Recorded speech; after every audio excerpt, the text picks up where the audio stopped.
Aloha, you are listening to Men of Abundance, episode number 69 with Kay Wilkins. Welcome to Men of Abundance, the podcast for those looking to level up their lives by hanging out with some of the greatest leaders and established professionals in our community, living a life of integrity, honor, and the abundance mentality. Prepare to pay it forward with your host, former Army medic turned lifestyle entrepreneur, Wally Carmichael.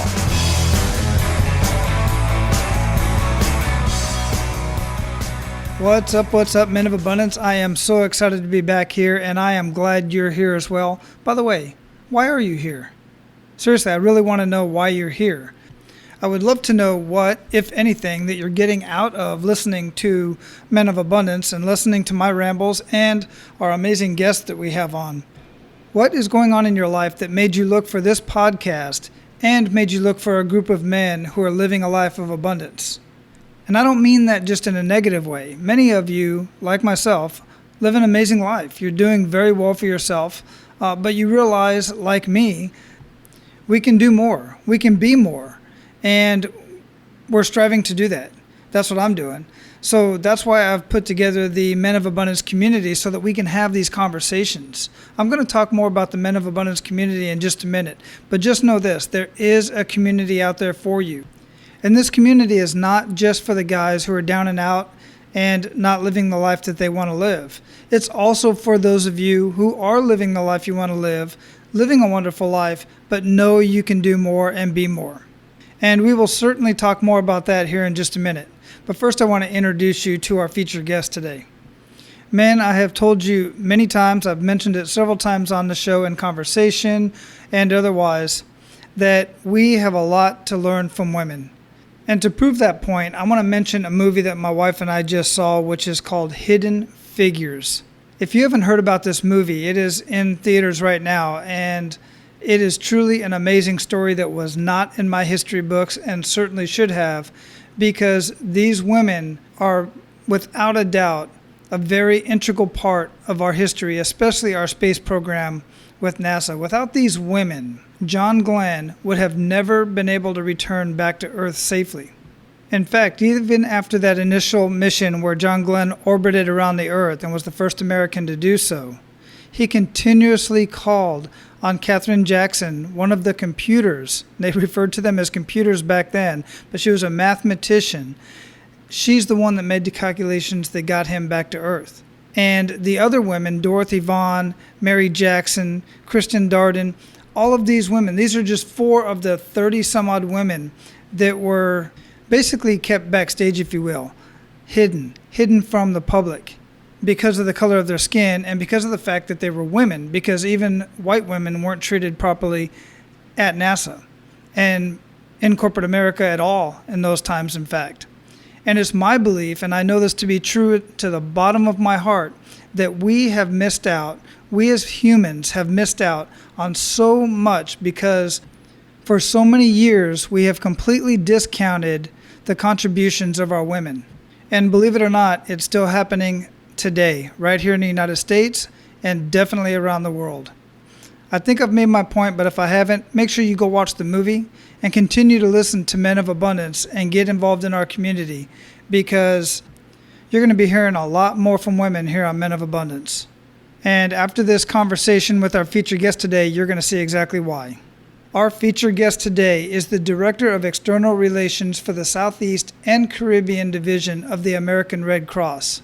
She has 35 years of experience with the organization, serving in roles ranging from Director of Human Resources for Southeast Louisiana Chapter to Director of Emergency Services to becoming Chief Executive Officer in 1999 for Louisiana Red Cross. In 2005, she and her chapter faced their greatest challenge, Hurricane Katrina. During the response and recovery phases, she worked tirelessly to meet the needs of her community. But this was at a time when others took only lessons about organizational response for Katrina. Our featured guest declared that her chapter would become a leader in community preparedness and resilience building. Her team went on to develop programs such as the Pillowcase Project and the Senior Preparedness Packs, which originated under Kay's direction and now have become nationwide models. In fact, Disney has adopted the Pillowcase Project and is now being taught to every state and territory in our country. Today, Kay and her team continue working tirelessly to help Louisiana and other states recover from natural disasters, taking lessons learned from the experiences in hurricanes like Katrina to develop plans for upcoming hurricane seasons. Men, it is truly my honor to introduce you to Kay Wilkins. Kay, welcome to Men of Abundance. I'm so glad to get you on the line. Well, thank you so much. It is great to get to spend some time with you today. Yeah, I don't know how often you do this kind of stuff and get on podcasts and venues like this, but a mutual friend of ours, Dave Sanderson, is just an amazing individual.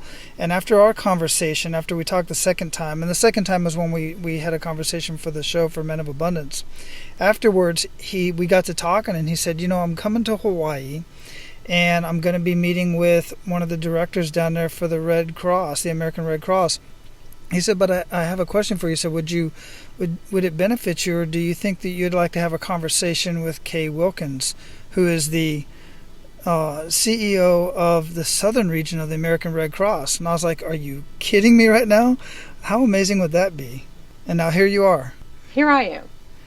So, well, Dave is very kind, and I will tell you that anyone you meet in the Red Cross, if you have the opportunity to spend some time with them, especially those who've been with the Red Cross through disasters, can give you an inside peek into what we do and why many of us have come to the Red Cross and stayed and never left, that's my story. Dave speaks very, very highly of the Red Cross. He says he's been personally touched by the services of the Red Cross 3 times in his life. And of course, for those of you who don't know who Dave Sanderson is, in case you have not listened to that episode yet, Dave was the last passenger to get off of the plane that landed in the Hudson.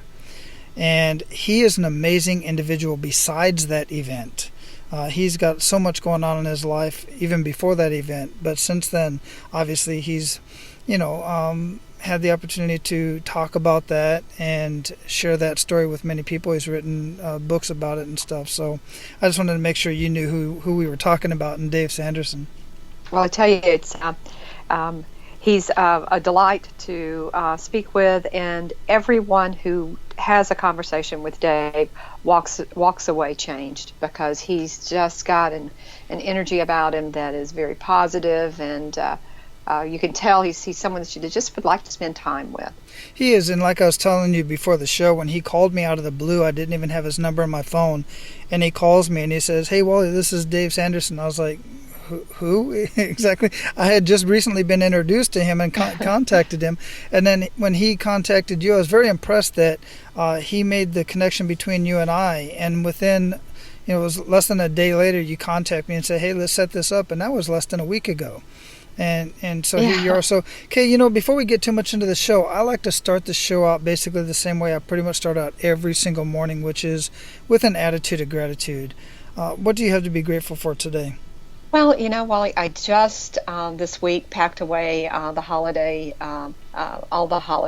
little decorations and such, and as I was putting away some of the ornaments that my kids made as they were growing up, I really today am very grateful for the time we had to spend together when they were growing up. We have 3 grown children. We have a grandchild. I'm watching that grandchild every year see the world of Christmas lights through her eyes. And so I'm very grateful for family. I think it's, we often think that family's going to be with us for a long time, so we put them at the end of the priority list. And so work comes before family. Other things will come before family, but the one thing I know is that our time with family is precious, and so I'm very grateful to have been able to have spent at least this last week totally devoted to our family as we celebrated our holiday traditions, but also celebrated each other. And then as I started work today, I'm grateful to be able to work for the American Red Cross. I'll begin my 36th year with the Red Cross this year, and I can't think of any other organization that would hold my heart and challenge me as much as the Red Cross has, but also give me the opportunity to be part of something greater.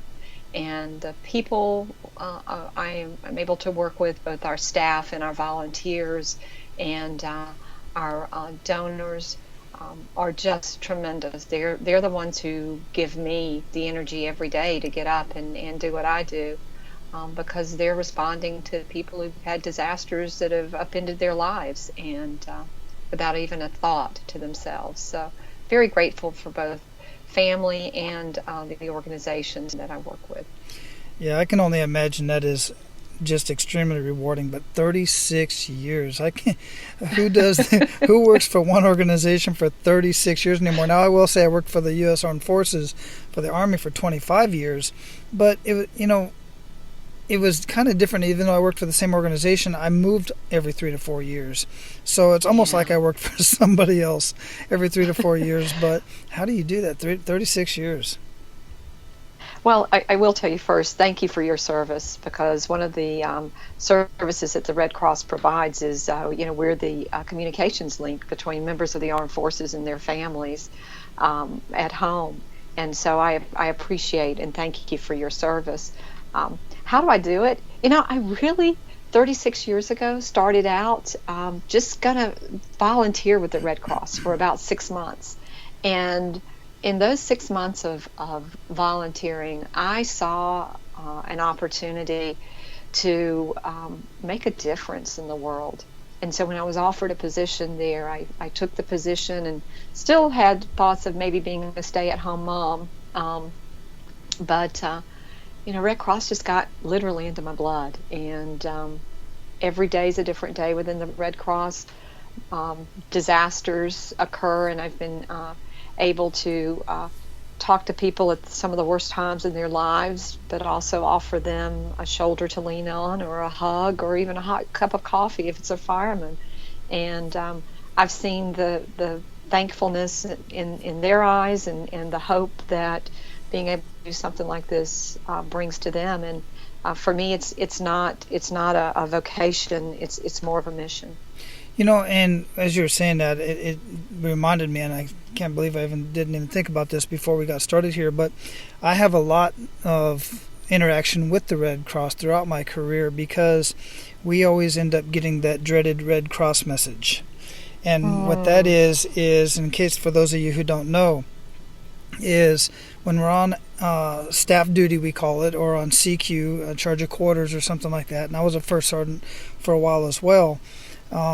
When a service member's immediate family member is critically ill or has passed away, then the family knows to contact the Red Cross and have a Red Cross message sent directly to the soldier's organization. And that authorizes us, and only that authorizes us, to let the soldier go on emergency leave, unpaid or paid leave, of course, and in some cases actually get part of the travel paid for. I personally was in Honduras back in the early 90s when my father died in an auto accident back in Arizona, and I got that Red Cross message. The chaplain and the commander and the first sergeant came and told me, and they immediately put me on a helicopter, sent me to Sotocano Air Base, and the Red Cross, along with Army Community Services, basically paid for my flight to fly back home and back so I could be with my family.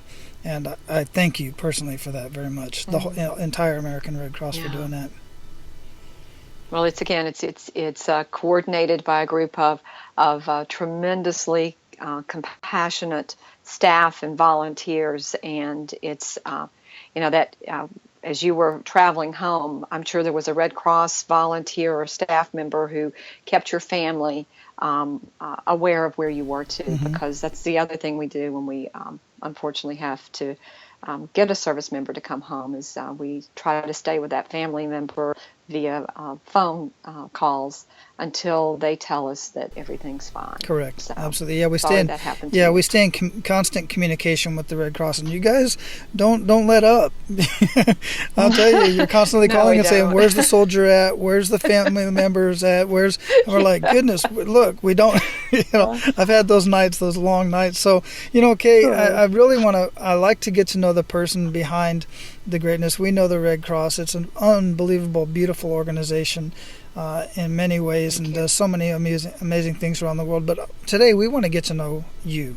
So if you could, let's get a little bit personal. Let's find out more about Kay Wilkins. Okay.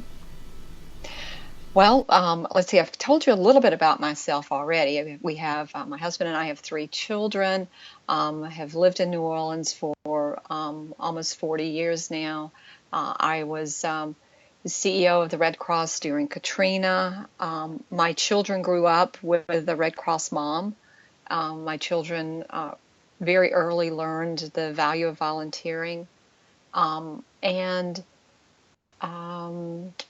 I just recently, I don't think I've even had a chance to tell Dave this, but I just recently took a different position with the Red Cross after being head of Red Cross here in Louisiana since '99.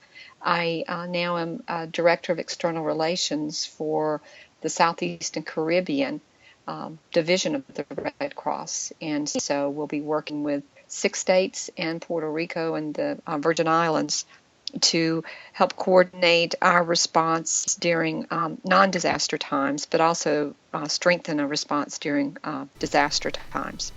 What does that mean during non-disaster times? What do you do specifically during that time? Well, for instance, our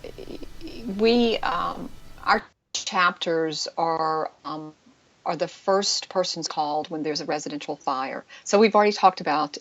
Let me just back up just a second. We've already talked about the work we do with service to the armed forces, and you're right. That's a 24/7 service that we provide, and so many of our volunteers and staff are the ones who are making that 2 a.m. call or making that 6 p.m. call to find out if the service member has left and if the service member has been able to come home to be at the side of their loved ones during some crisis or emergency.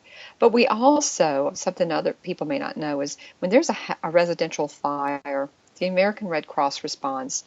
In New Orleans, when the fire department dispatches a fire company to a residential fire, they also then in turn call a Red Cross number, and we have a team of volunteer responders who go to that fire, meet that family, and help that family figure out what their next steps are. In some cases, if the family has nowhere to stay, we might put them up in a hotel, but we definitely continue to work with them in the next few days as they try to figure out what their recovery plan is. And in times where there might be a fatality, the Red Cross is there too to help the family as they walk through the different long hours and days that a fire fatality can have, and the effect it can have on the families. In some instances, we may help provide some financial assistance for burial as well.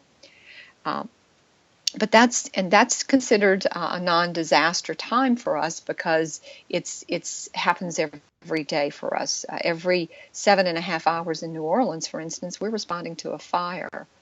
But so that disaster response to single families is a daily occurrence. Every 7 minutes in the Red Cross is a national organization. Someone has a fire and the Red Cross is there. But we also are there to help people prevent and prepare for those disasters. And one of the things that I'm really, really excited about is this. We have within the Red Cross a home fire campaign that we began about 2 years ago. We actually, as a national organization, drew a line in the sand and said enough is enough. Too many people are dying unnecessarily in fires because smoke alarms can help prevent a fatality in a fire. It can alert a family, and family can get out of their home in the 2 minutes we know it takes before a fire can consume a home. So we began a campaign 2 years ago to install smoke alarms in homes free of charge. And we work hand in hand with our fire departments in cities all across the United States to install those smoke alarms. We work with other volunteer organizations, and many of our partners, community partners, help us. Since we began 2 years ago, we've documented over 120 lives saved by smoke alarms that we helped install. So we're kind of putting our action where our experience has taken us. Yeah, and well, I want to say also congratulations for getting that new role in that new position. That's super exciting. Thank you. So, along with everything that you've done thus far, and goodness, I can imagine the kick in the gut moments, and just rather in your own life, but certainly that you've seen in other people's lives, because that's the business that you're in, and that can certainly be hard to recover from, even though it's not you all the time. But I would like to hear that personal kick in the gut moment that has kind of made you a little bit of who you are today. It's kind of interwoven with the Red Cross moment as well. Katrina truly changed not only the landscape in New Orleans, it changed the landscape in the lives of anyone who was here during that point in time.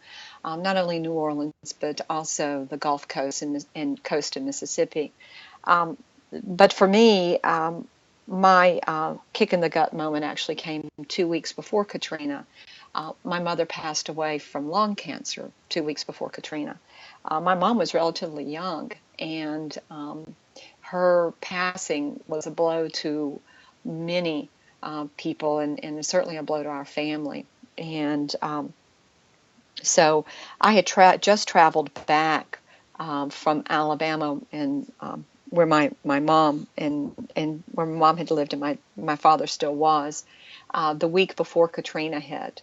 So when Katrina hit, I found myself surrounded once again in chaos and noise, and I guess that's the best way to put it. And then training kicked in, and my faith kicked in. I can remember bringing our team together, having conversations about the preparations we had made prior to Katrina coming into the Gulf, and the plans that we had for moving out of the city of New Orleans because it wasn't safe to stay here. We moved about 30 miles north of the city as a group. We wound up opening shelters in the areas surrounding New Orleans, in 10 different parishes or counties. We call them parishes in Louisiana. And we sheltered about 2,700 people in our small chapter area, which was Southeast Louisiana at the time, with a team of about 50 volunteers and staff. That 50 would dwindle to 39 in the days after Katrina, when the city was sitting under 6 feet of water, and we were not able to return home. Our chapter building itself sustained major damage with 6 feet of water, and mold and mildew up to the second floor, beyond the second floor of our building. So after finding a place for our staff to stay, I guess my kick in the gut moment was the realization that I had to be present for my staff. My family was taken care of. My husband and my son, who was at home at the time, had relocated prior to Katrina coming on shore. And while my home was relatively spared, 80% of our staff lost their homes, and 3 of our staff members lost their mothers. So I was faced once again with the stark reality of a world turned upside down when you least expected it. So that was my kick in the gut moment. And this is where my faith stepped in. I mean, I remember every morning before I would, when I would finally get to sleep, I usually would get about a couple of hours sleep on a cot in a room that became a medical clinic by day, but was a place where I slept at night. It was a shelter. And I can remember in the first waking moments, having a conversation with God and saying, and my prayer every day was, Lord, give me the words I need to speak today. And then my next comment was, and request was, and then please shut me up when I need to be shut up. And so there were times when he would do both, sometimes in the same meeting. So, but he also showed me what grace and mercy and the strength of people under incredible odds, how that strength can be used and funneled into a positive way. Yeah, that is truly amazing how people can do that and have done that so many times, as we've seen. And I need that prayer that you use to say the right thing and to know when to shut up. I certainly need that one for sure. Well, I'll tell you, as you're talking about that, I'm out here on the island of Oahu in Hawaii, and while it is a beautiful place to live, every time we have the hurricane season's coming around, and a tsunami warning. There's an earthquake in Japan or somewhere, one of the other islands, and we have a tsunami warning. I work in a medical center. I work in the operations of a medical center, and I work with some amazing people as well. And two unsung heroes that we have out here are our emergency managers. And I thought of them when you were talking about the training, because they're constantly putting us through some sort of training. And we have the RIMPAC, the Pacific Rim, one of the biggest peacetime military operations in the world is done out here, and they do so much preparation for that, for hurricanes. And the two guys I wanted to mention was Tom Bookman, who's at Region Medical Command, and Joe Chesnut, that I work with directly. And these guys just are amazing with their planning and all of the things that you just don't think about in times. Everything from having a generator at the house to, of course, all the food and everything, but then strategically, statewide. And this state is made up of 7 islands. So, and, 3 of them are very largely populated.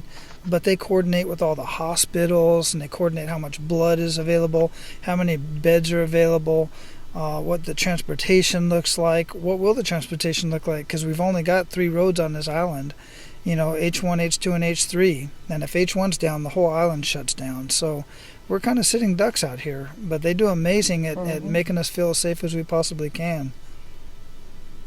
And it's that training that really creates that muscle memory, because when the world as you know it is turned upside down, and I'm speaking to the choir here because this, having seen it in a way that I will never see from your years in the service, but when your world is turned upside down, if you've been properly trained, that training kicks in, and while you may think you go on autopilot, you actually are going into a survival mode that will help you. And that's what I saw during Katrina with our team, and I've seen it time and time again since that in the other disasters that I've helped Red Cross respond to. Agreed, absolutely. That training is extremely important. So I want to shift gears a little bit, and we got a little bit into a sad moment there, and so much to learn from that for sure, without a doubt. And we always want to recognize that those moments do exist. I was just having this thought this morning on the way in, and about, specifically, it's a little bit different, but about the word failure. And I just don't like that word, because I believe everything is a learning experience, and an experience for ourselves to grow as people, individuals, communities, and as a state, and as an organization. But now I'd like to shift into a good news story, something that just really stuck with you. And I'm sure there's many, probably just as many of those disastrous stories as you have good news stories. I'd like to hear one of those. Certainly, and it actually, about a year after Katrina, I was helping our emergency manager present a hurricane preparedness at a conference. And from there, we went to a local neighborhood meeting, and actually started talking about the plans for hurricane season. Now, this was in 2006, a year after Katrina, and the levees still were not built to where they needed to be. Many of our buildings had crumbled, and the credibility of those that were standing were in question. So it was important in 2006, more than it had ever been, that people had a plan for hurricane season. Just as you have that plan for a typhoon, we needed people to have a plan for the 2006 hurricane season. And I can remember being at that meeting and watching the faces of the people, the adults in the room, just turn inward, and you could tell it's almost like a zombie was looking at you when we started talking about the next hurricane, because it had taken everything these families had and these adults had to just keep putting one foot in front of the other and try and pick up the pieces and rebuild. At the same time, I looked around, and that attitude was, I could see it reflected in the eyes of their children.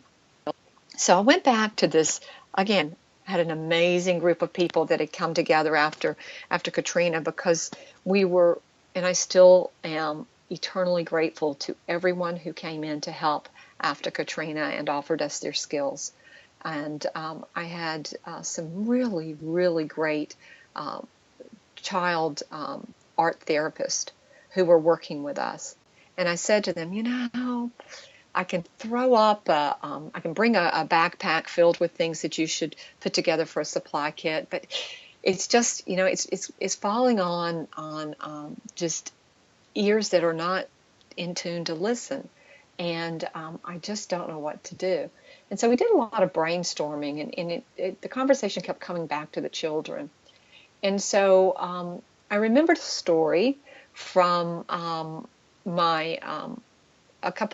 about 3 months after Katrina, when I'd run into a former employee who had left in June before Katrina came in August and had moved to Houston, and who was tapped by the Red Cross to receive some of the first buses who came to the arena at the Astrodome after Katrina. And I was talking to her, and she was telling me her story, and I realized then that the people who had left and the children who had left had gone through some real traumatic times. And so I married that with an experience I had at Christmas time, where I listened to the admissions director from a local university that we had worked with to help with evacuations talk about the fact that her college kids had put their belongings into pillowcases. And as we were sitting in the room, I was relating both stories to our team of community recovery specialists, we called them.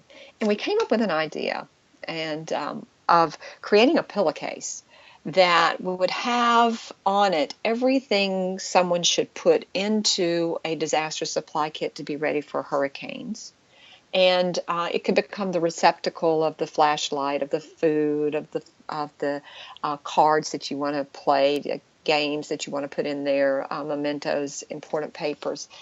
But on the outside, we would take in the icon of a hurricane, and along that hurricane icon, we would print the words of things you could pack into this supply kit.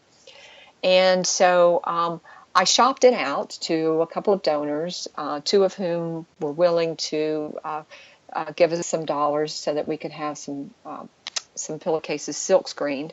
And that began what we called the Pillowcase Project. And what we realized is, while I couldn't get into the minds of adults who had closed down because they just could not take hearing anything about a hurricane and that might hit New Orleans again, or being prepared for one that might come in the 2006 hurricane season, the kids were sponges, and they wanted to talk. They wanted to talk about their storm, to tell you their storm stories. But then they wanted to color. Kids love to color. So we were able to get the kids to actually use the pillowcase with some fabric markers and draw what they would pack in the pillowcase. And then I was able to put information in the pillowcase for their parents, and at least felt that while the parents may not look at it immediately, should the need happen, the parents would reach out and they would they'd have that information at hand. So, but here's where the fun part comes in. That was 2006. It took me 5 years to get someone to take the Pillowcase Project and move it beyond New Orleans, and we were able to do that with Disney. But I was like the watch salesman, that has the coat on, and he opens the coat and he says, "Hey, you want to look at my watches?" Well, anywhere I went, I always had a pillowcase sticking out of my bag. A backpack was my purse of choice during those days. So there was always a pillowcase in my backpack, and I've given pillowcase to congressmen. I've given the pillowcase to dignitaries. I've given the pillowcase to visiting other country Red Cross and Red Crescent countrymen and peers. I've given the pillowcase to lots of people and told the story and asked them to help fund the pillowcase project. And Disney picked it up. And today, if you go into any state in our country, you will, and ask about a pillowcase project, you will hear about the pillowcases and presentations that are occurring to 3rd, 4th, and 5th graders all up and down the United States, because someone had the vision to take it further than just New Orleans.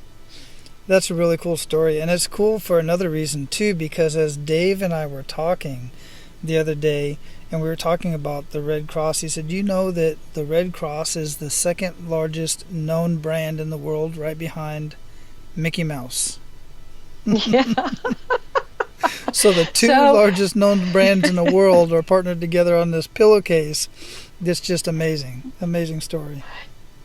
Well, it's so much fun. One of the things that we do in the class is we teach kids how to cope. And you think about it. Think about how what's your coping strategy, and you've been able to hone it through the years, and it's matured as you've matured. But a 3rd grader, an 8-year-old, doesn't really have a lot of experience coping with highly emotional, traumatic, tension-filled moments. And so while they're coloring, we talk to them about ways they can cope through finding a favorite color and thinking about their favorite color when they feel afraid, or tell a story, or find something that gives them strength, a symbol of strength, and use that. So we're able to get a little bit of lesson in with a lot of fun, and that's what I love about that. Yeah, and they're truly sponges. They really are. I'm always amazed I've got 3 boys, a 22-year-old, 17, and 7. And we'll be driving in the car, for instance, or sitting around the living room, and my wife and I will be talking. But a specific instance I just thought about a couple of days ago was we're driving in the car. My wife and I are in the front talking, of course, and my son is in the back. I think he was on his iPad or something. And you think they're not paying attention. But then out of the blue, he says, "Dad, what does that word mean?" Because he's always curious. He loves to know what a new word that he hears. He likes to know what it means. And then it challenges me, because then I got to try to figure out how to explain the word.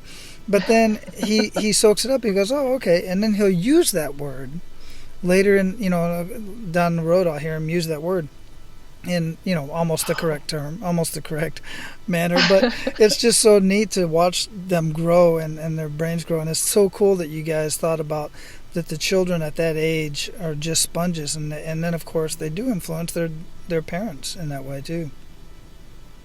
Well, and I think as you know, you are you're being watched all the time as a parent, and your children are going to model what they see. So it's also just the opposite too. Sometimes some parents, and I know as a parent, I'm always wanted to check out the books when they came in, check out the papers from school, find out what was going on. So in different ways, we were able to educate people, but also teach our children, who just, once they learn something, as you know, will not let you travel very far from that lesson learned. So whether it's putting together a disaster supply kit, or whether it's having a fire drill at home so that the whole family can be safe, our kids sometimes can be the greatest teachers. Agreed. Absolutely agree.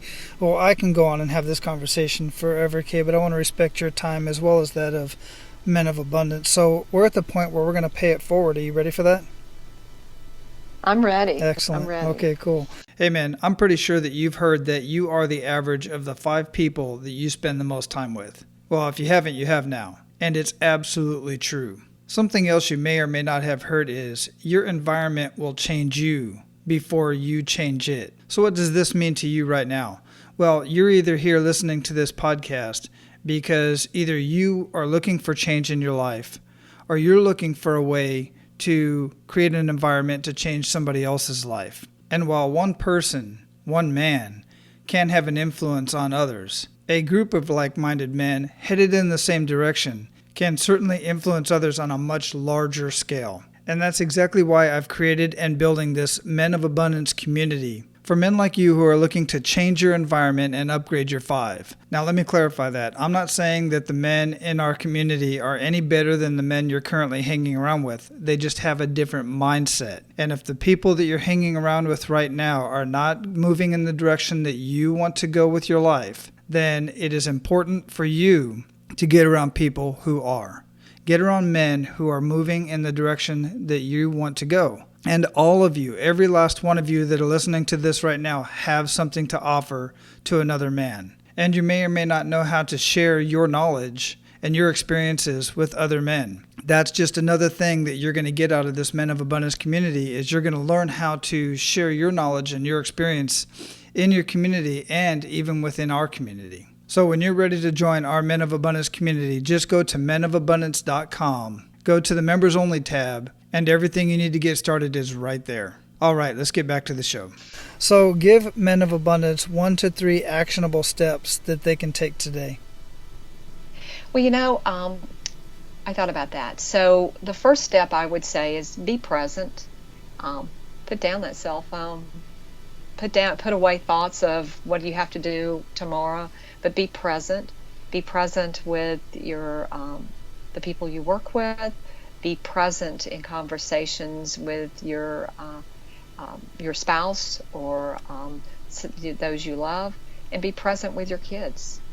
And that's my first step. The second is listen. So often we're waiting to talk to people and not listening to what they're saying as much as waiting for them to pause so that we can insert our own thoughts.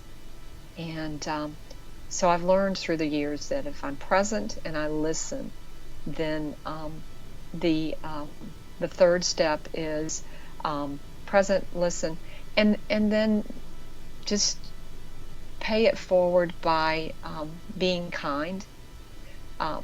One of the things that I knew after our chapter had gone through what we did with Katrina is that many people would sit back and would later tell us the things that we did right, but there were also going to be many that would offer up to us things that we did not do right and could have done better.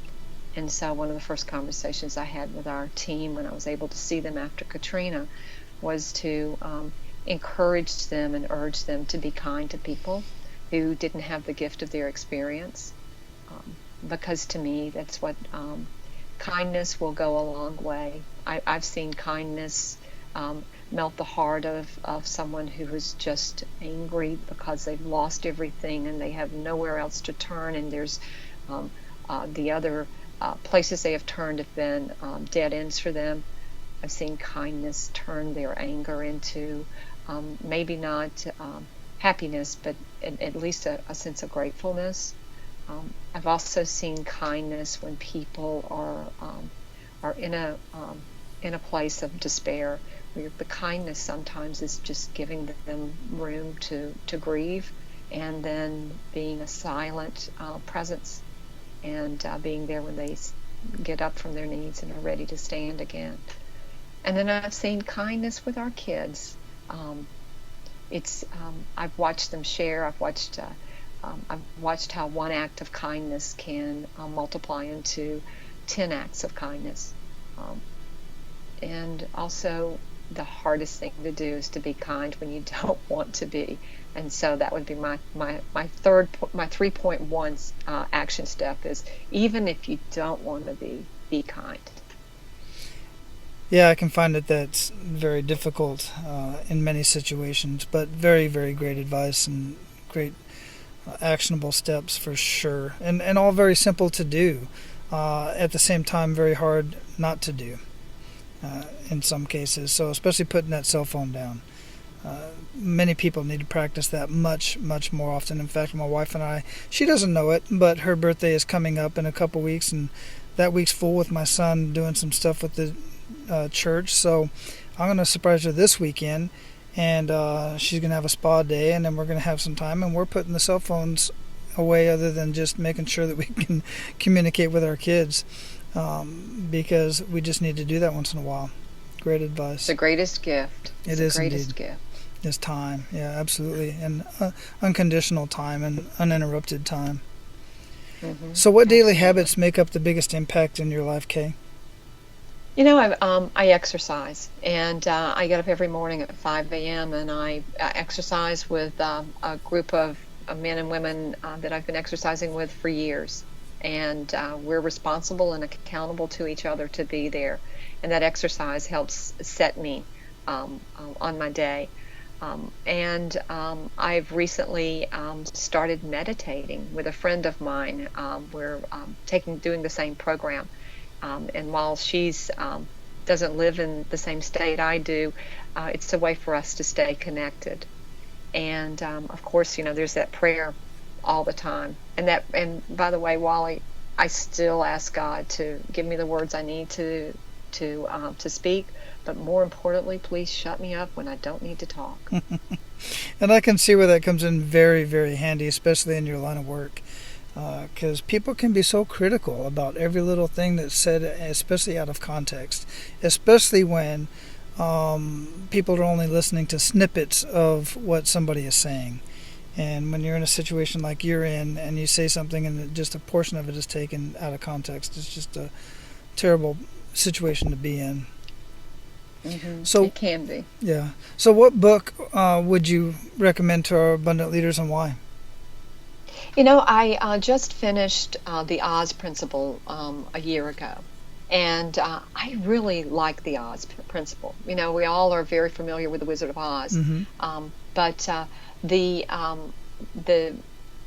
main doctrine and instruction that I received from the Oz Principle was the fact that it's not the end of the journey that will affect the outcome of what we're trying to do. It's the journey itself, and it's the interdependencies of the people who are with us on that journey, and the accountability we have to each other. So if you haven't had a chance to take a look at the Oz Principle, do that. And then, of course, always I'd have to pitch Dave's book, Moments Matter, because he really is able to kind of give us an idea of how to find that hero in each of us. Yes, absolutely. I have looked into Dave's book as well, and I'll have both of those books. They will both be listed in the show notes at menofabundance.com. Just search K in the search menu in the search bar, and the episode will pop right up. I also want to mention about my show notes is I have these really cool timestamps that you can click on to go directly to the point of interest within the show that you want to listen to. It's really cool technology. And before we move on, I also want to, and I asked the last question that I have to ask for VK, I want to make sure Men of Abundance remind you that we are partnered with Audible. And what that means to you is you can go get a free 30-day trial with Audible, which includes a free book, and that you get for free. In the free book, you can choose one of the books just mentioned if they're both on Audible, or choose whatever book, and I have some recommendations in there on the show notes as well. But what that does for Men of Abundance is that allows us and helps us keep the mic on, because for everybody that gets started with the 30-day trial, we get a kickback off of that, and I use that to keep the mic on, because keeping this podcast going is not free. So I just wanted to let you guys know that you can get that and you can help us out at the same time. So, okay, I have one last question for you, and it's a question I really love to ask so many people on the podcast and otherwise. And that is, what does living a life of abundance mean to you? Living a life of abundance to me means having the ability to truly know what makes the people we love tick. And it means being present. It means finding ways to delight and surprise those we love every day. It means capturing every day, seizing the moment and enjoying life for what it is, and not hoping for things in the future. It's truly being present in the moment. Wonderful. Beautiful. So we're going to close this up, Kay. I truly appreciate your time and jumping on as quickly as you did. It's really impressive that you were able to do that. Impressive to me anyway, because I know how important your time is and how you definitely are keeping track of where you're spending your time so that you're putting it in the right place. And I'm very honored that you would spend that time with us here. So before we let you go, please leave. Oh, my pleasure. Absolutely. So before we let you go, please leave us with a parting piece of guidance in any way that we can find out more about what you're doing, or specifically what's going on and new and exciting in the Red Cross. My parting piece of guidance is, if you've ever thought you wanted to help change someone's world for the better, then volunteer. You can volunteer with the Red Cross, and I can guarantee you it will change your life. But there are many organizations you can volunteer with whom you can volunteer and who need volunteers. So reach out to your local organization, and if it's the Red Cross, go online and type in Red Cross in your area, and you'll find an icon that says you want to volunteer. I can guarantee you it'll change your life.